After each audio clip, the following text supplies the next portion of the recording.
Good morning and welcome to the National Newspaper Publishers Association's Let It Be Known. It is Tuesday, July 5th, 2022, and we're going to bring you an update on the Brittney Griner situation, including a very pointed letter she wrote and had delivered to President Biden yesterday. But first, we're going to keep it real. 90 shots, 90 executioners' bullets.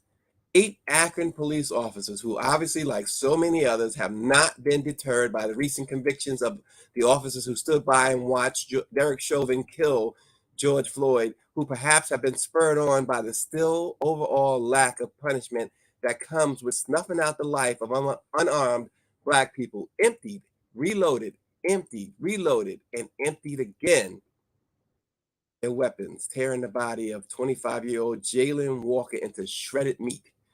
And don't give me that he had a gun when in Ohio and many other states, and thanks to the U.S. Supreme Court, everyone basically can now legally carry a gun. Perhaps he should have shot back.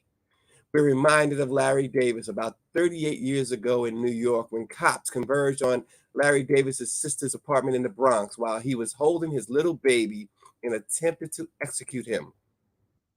He shot 6 NYPD cops and escaped, later giving himself up, saying the cops came to execute him. The jury believed him. That story is immortalized in the movie Night Falls on Manhattan with my childhood friend Sheikh Mahmoud Bey in the lead with Andy Garcia and Richard Dreyfuss. The point?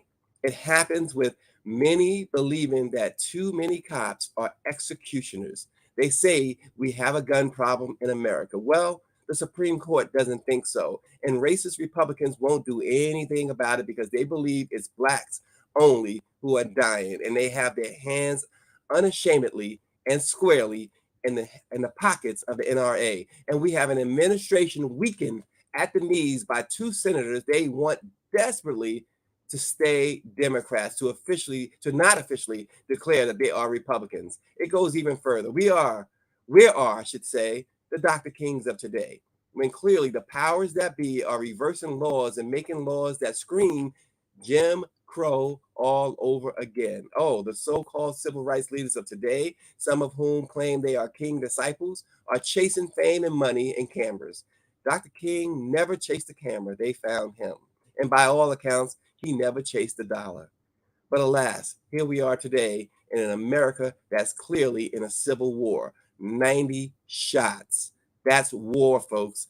This is America. We discussed this morning with Assad Walker of the Defender Network, and of course, Don Montgomery out of Atlanta, and James Wright from Washington. Good morning, everyone. Good Good morning. morning. Good morning. Let's start. Dawn, ladies first. Seeing that disturbing body cam footage of Jalen Walker, an unarmed Black DoorDash delivery driver with no criminal record, shot 60 to 80 times by Akron police officers. Here we are again. What in the world, Dawn? What are we gonna do?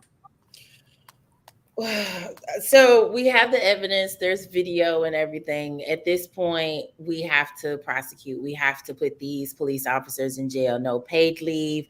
You have to really send a real message that this is no longer accepted in this country. But one of the things that just kind of stood out for me was that somehow or another, there's a police officer and or policemen who are shooting a young Black male in some city across America around July 4th, Independence Day holiday. Yesterday was just another Monday to me. I was very distraught in seeing that particular video come across my timeline. Yes, there was a trigger warning, but no trigger warning could prepare you for what you're seeing, especially if you're someone like me where you're watching this video, it's going so fast and you're pausing each moment to kind of see that they had ample opportunity to maybe shoot at him at his lower body to kind of stop him in his tracks. But we also know yesterday a mass shooting happened, and that particular mass shooter was apprehended alive. So it's just one of those things where at this point, video clearly isn't enough. We have to have people in place that are actually going to prosecute these police officers and be okay with being that type of prosecutor, being that person who says, no, no more. This stops here. Yeah. Aside, we saw years ago, I don't know how many remember the case of Eleanor Bumpers in New York as well, where a senior citizen shot constantly by police. I mentioned at the top the Larry Davis situation where, I mean, despite his sister and children being in the apartment, they came in, guns ablazing, just shooting. We remember the Rodney King situation, although that didn't involve guns, we had a video of these cops absolutely pulverizing Rodney King. And then we watched as those cops walked out of a Simi Valley courthouse under the guise of not guilty verdicts, celebrating that despite this was on video, captured on video for the world to see, we got away with it. That has really been what's been going on for decades upon decades now. Yeah, and what struck me about the whole thing is just the absolute level of brutality. To have 60 to 80 shots hit Jayland Walker's body, and they say 90 plus shots were taken. My mind immediately went back to an article that I wrote about, are there white domestic terrorists in the police force, which was a rhetorical question because we all know the answer, because it's been a documented, proven fact that these white domestic terrorist organizations often recruit police officers, and they also encourage their members to join local police forces. So when you hear of such insane levels of brutality, that's where my mind goes, that these are white supremacists, white domestic terrorists who are doing what they do and have a license to do so. I mean, it's been documented. You have these white domestic terrorists that are jailers in local prisons, on every level of law enforcement. And I always cringe when one of these horrific scenes happens, and then some police captain or spokesperson talks about, well, we need more training. But that training seems to work just fine when they're dealing with white folk, like that suspected shooter in Illinois. But it always seems to go awry when they deal with black people, or maybe it's not going awry. Maybe that literally is the training, because it seems to be Breonna Taylor, John Crawford, Rekia Boyd, Tamir Rice, Philando Castillo. I mean, I hate the fact that those who are police violence apologists can use this case and say, oh, why didn't he just conform? Why didn't he just stop? But we've got a gazillion examples of us putting our hands up, of us doing everything the officer says and still being shot. So it's not about training. There's something else going on here. James, what's interesting is that generally when, and Assad mentioned Tamir Rice and Michael Brown, and you can run down the list, right? And when those things happen, we saw all of the civil rights community rise up and yell out, the whole no justice, no peace. Not necessarily seeing that here. We are seeing a groundswell of protest in Akron, but we're not seeing the national names. Maybe it was the Essence Fest. I don't know. But where are the civil rights leaders today? That's a very good question. It's a question that we've been pondering for the last 20 years on this issue and on others. The thing about our civil rights leaders is that the day of Dr. King, I don't think it's dead, but I think it has moved on to a more political level. And as his lieutenants, as you pointed out earlier, have moved on to the political limelight. Oh, and by the way, Jesse Jackson's other son was just won nomination, the Democratic nomination in Chicago to the U.S. House of Representatives. That becomes the focus. And instead of fighting these bread and butter issues for Black people in terms of police brutality, economic development, improving the education system, these civil rights leaders try to become part of the system. Now, I don't have a problem with them trying to become part of the system if they want to be change agents in the system, as far as pushing for George Floyd Act, things like that. But when you become part of the system just to be part of the system, that is the problem. There should be outraged about this all over the country, but it's not, because we have other priorities, and so do our civil rights leaders.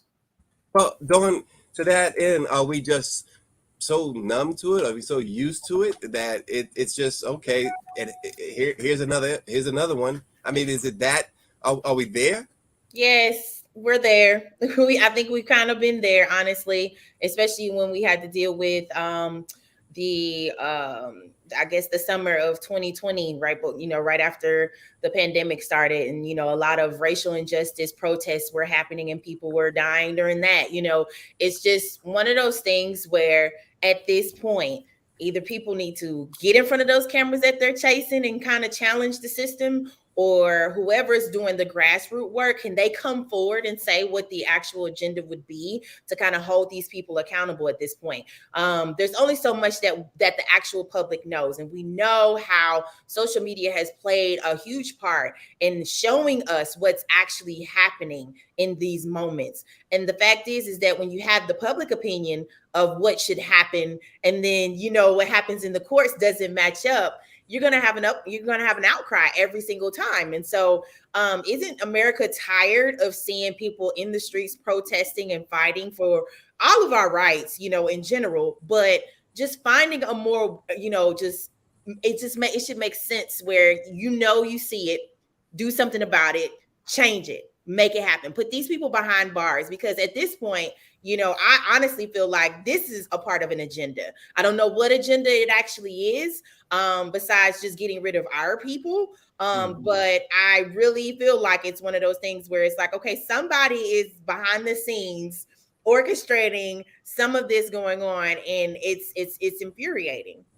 Yeah, well, Dawn, it's hard to argue with that assessment that this is part of a greater organized effort here. It's scary aside. I mean, I have a son in his 20s that look like me. I have 3 nephews, 2 of them black and brown, right? Their moms are Hispanic, Latino, and then another nephew whose mom is white.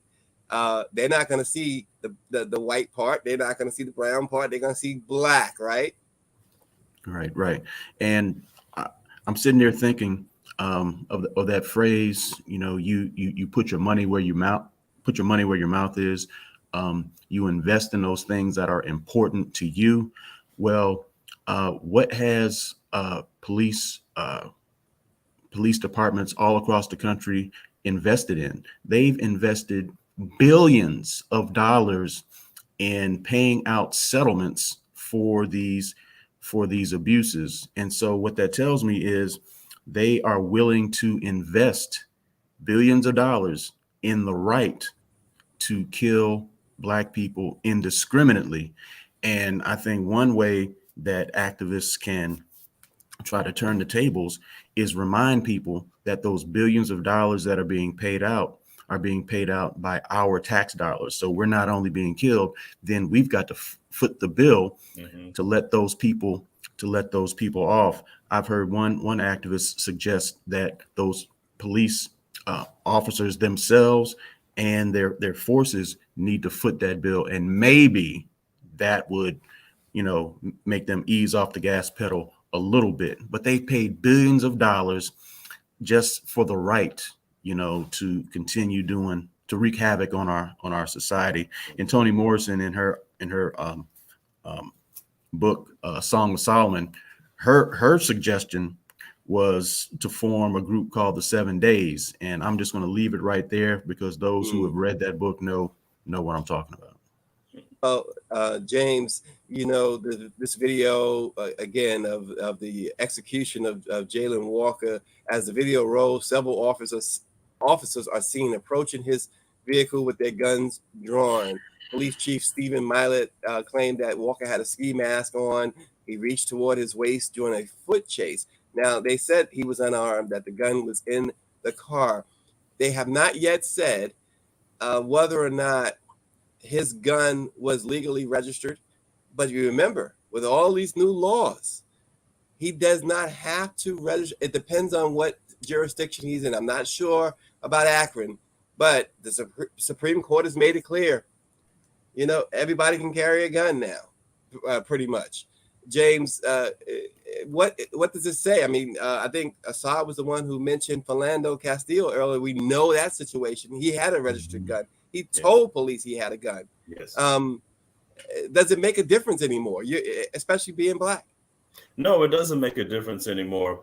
And it's funny you bring up the Supreme Court case, which basically says that all people can carry guns. And now that because they're doing it, we're still getting shot. What makes this so outrageous is that you have a Black man who basically functionally is unarmed, and he was not committing a criminal act. And yet you have this group of cops, I guess you want to call them cops, who executioned him for no real solid reason at all. Meanwhile, in other parts of Akron, somebody might have been getting shot or their house being burglarized. And all of that emphasis was focused on Mr. Walker when they should have been more dispersed trying to protect the people of Akron, which is what they're paid to do. But that comes from bad policing. That comes from bad policing leadership. And that's why the Akron police chief needs to step down. And he needs to step down because this is ridiculous. If this had happened in the District of Columbia, Robert J. Conte III would be out of a job. And that's what that chief needs to be. He needs to be out of a job. But a deeper issue on this along the lines of guns, Stacey, is that the blue wall has got to fall. This blue wall of protection of police officers where they look out for each other, that has got to fall because Black people are dying and this is unacceptable. Well, I think too, and Dr. Chavis has joined us, and Assad, I guess, touched on it as well, this qualified immunity that these police officers enjoy. That's the biggie, right, Dr. Chavis? That's absolutely a big one. And I think that these cases are going to continue until there's radical police reform, not temporary police reform. I think that the Black men, Black women, Black children, people of color are targets, whether they're armed or whether they're unarmed, whether they're doing something legal or whether they're doing anything illegal. When these cops decide, when they draw their weapons, they're going to use their weapons. And they determine whether or not you live or die. And it should not be that way in America. Yeah, and unfortunately, it is and has been, and we continue to deal with it. We move on. Brittney Griner has made an appeal to President Joe Biden in a letter passed to the White House through her representative saying she feared she might never return home, and she's asking that he not forget about me, quote unquote, he not forget about me and the other American detainees. Let's start with you, Dawn. You, Biden has seen the letter. Your reaction? Heartbreaking. I'm sad. I cried when I saw that. It kind of confirmed a lot of things that we've been talking about on this show through Black press as well as through WNBA Twitter. I know just as a sports fan, it's heartbreaking to see one of your athletes like her be used as a pawn at this point. It's also heartbreaking for her as a Black woman to another Black woman to see that she's going through this, and for her to also be a queer Black woman going through this. I can only imagine what she's dealing with amongst the other American detainees. I don't want to single her out because she made sure to include the other detainees, and she could have been very selfish in saying, just don't forget about me. She misses her family and all of that. But that says a lot about her as a person and her character and how she has always led her team as a teammate. And I just think at this point, what else is going to happen before we hear from our government officials about what's going on over there. We know now because she wrote it. We see where her plea was. But at this point, holding her just to be holding her as a pawn amongst the other detainees, what's going to happen from here on? And it's just heartbreaking to kind of see that, Beyonce just came out with a song, break my soul. She's literally saying like she doesn't want to break there. She wants to get home and she wants to feel safe at home and break here. But when she comes to America, is she really going to be safe here? Yeah. And she writes that I'm terrified I might be here forever. And she says that she had not voted. She says, please do all you can to bring us home. I voted for the first time in 2020 and I voted for you. I believe in you.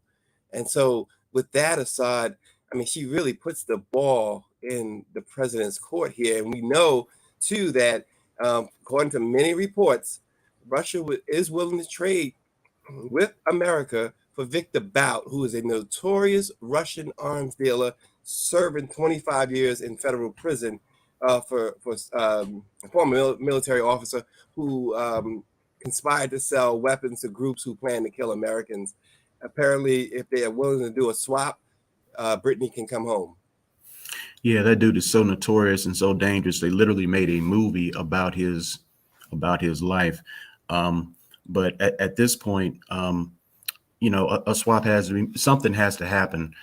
Here in Houston, working for the Defender, the home of Brittney Griner, we said as a staff that we were going to be her voice to make sure that, the world did not forget about her. And so we were having a staff meeting about how we can do that. And one of our staff members said, man, I don't think she's ever coming home. And that was a gut punch. I mean, you could feel it in the room. Just because you're talking about Russia, where the dictator Putin, what he says goes.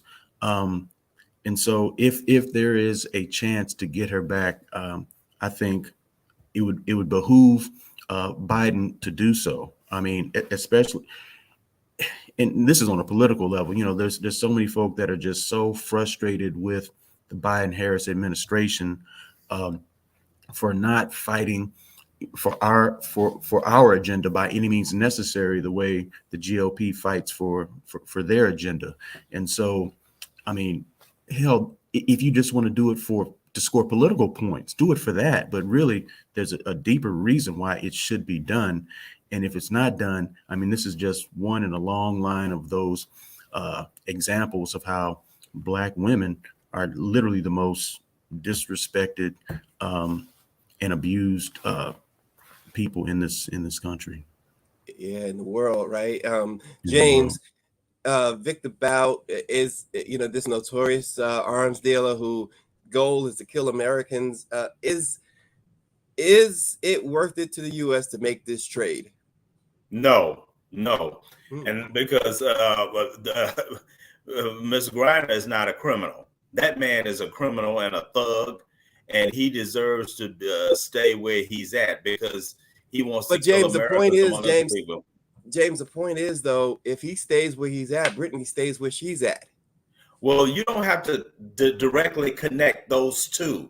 I don't like the fact that they're pairing those two together. I really don't. There are what the Russians demand. Other prisoners they can bring in to connect those two. I don't like that at all. I understand what you're saying, but I don't like that at all. Let me tell you who I think should get involved with this. And this may be a little controversial.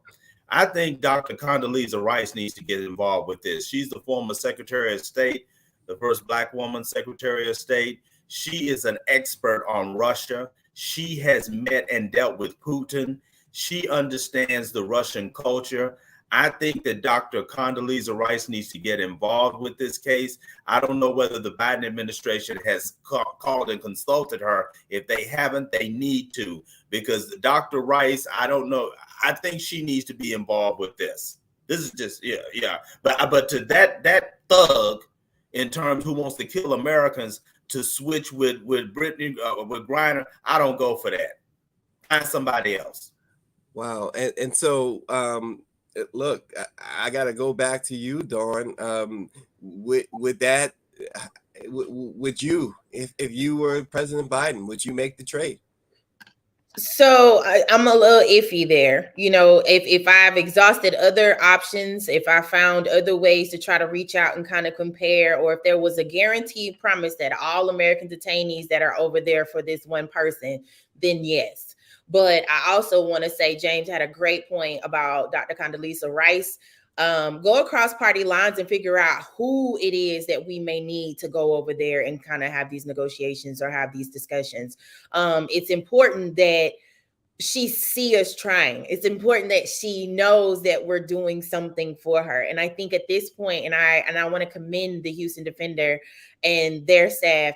At this point, she needs to know that somebody is advocating for her. Somebody is talking about her. And I think that it's going to be very important for us to try to figure out how we can kind of suggest some things that they could possibly do. And honestly, if the government wanted to, you know, reach out to Black press and kind of allow us to kind of send out a message, I think that would be important, just because it would show the strength of Black press as well as the strength of the relationship between our government as well as Black press to kind of advocate for our people who rarely have a voice.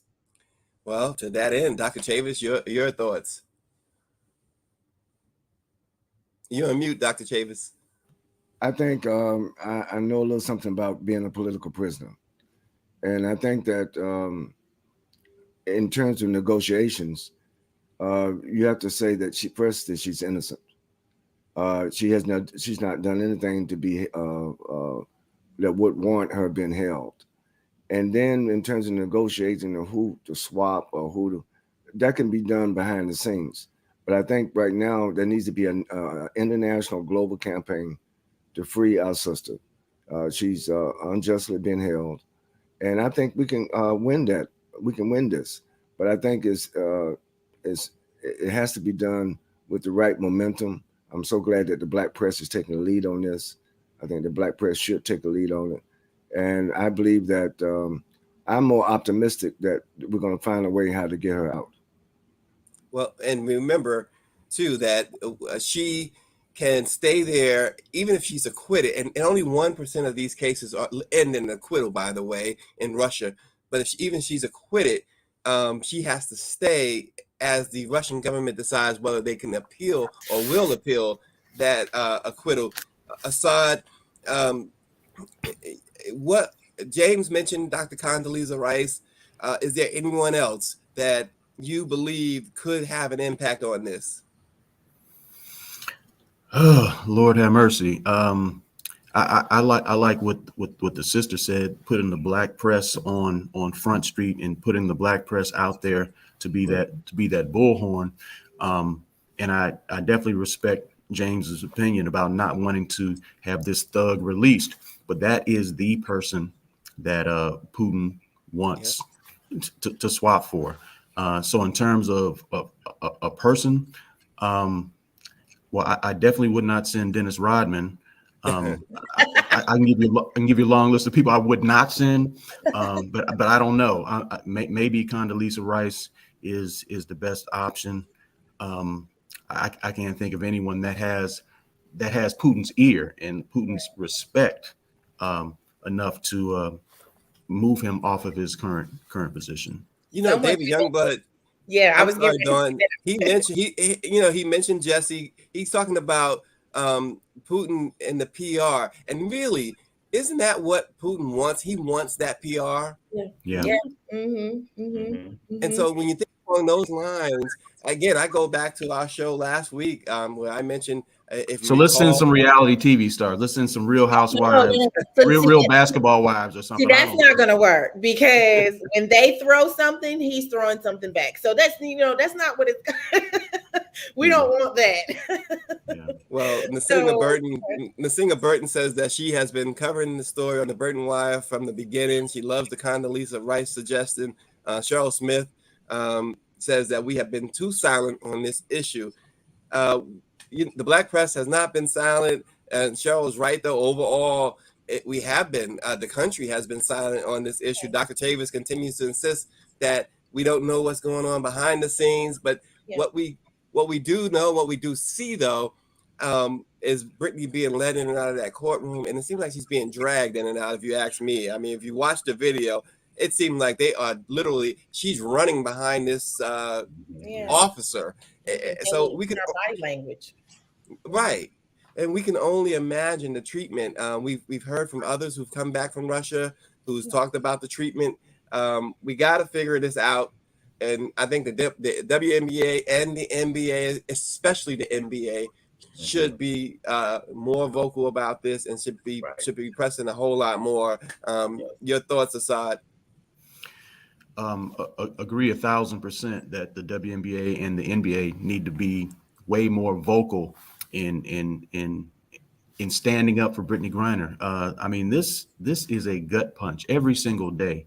And the fact that her story is not the lead story every day just tells you a whole lot about this country, because it had it been anyone in the NFL or the NBA, they didn't even have to be a star. You know, this would be front page news every single day. The White House and the Black House and every other house would be doing everything they could to move mountains to get that person out. But it is a Black woman and a absolute superstar, and it's as if, you know, there's behind the scenes, I'm sure there's this, that, and the other, but this has to be one of those non-negotiables. We've got to do whatever it takes to get this sister home.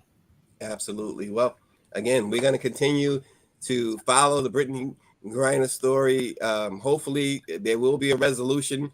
She is truly a legend, and you said it. If this was LeBron James or Michael Jordan, it would be a whole different circumstance. We would certainly, I don't think they would still be there, put it that way. We're going to continue to follow this. We thank you so much for watching Let It Be Known. Thanks to Assad Walker. Thanks, Don Montgomery, James Wright, and of course, the president and CEO, Dr. Benjamin F. Chavis Jr. We will see you guys tomorrow. All right. Thank you. Thank you. Thanks.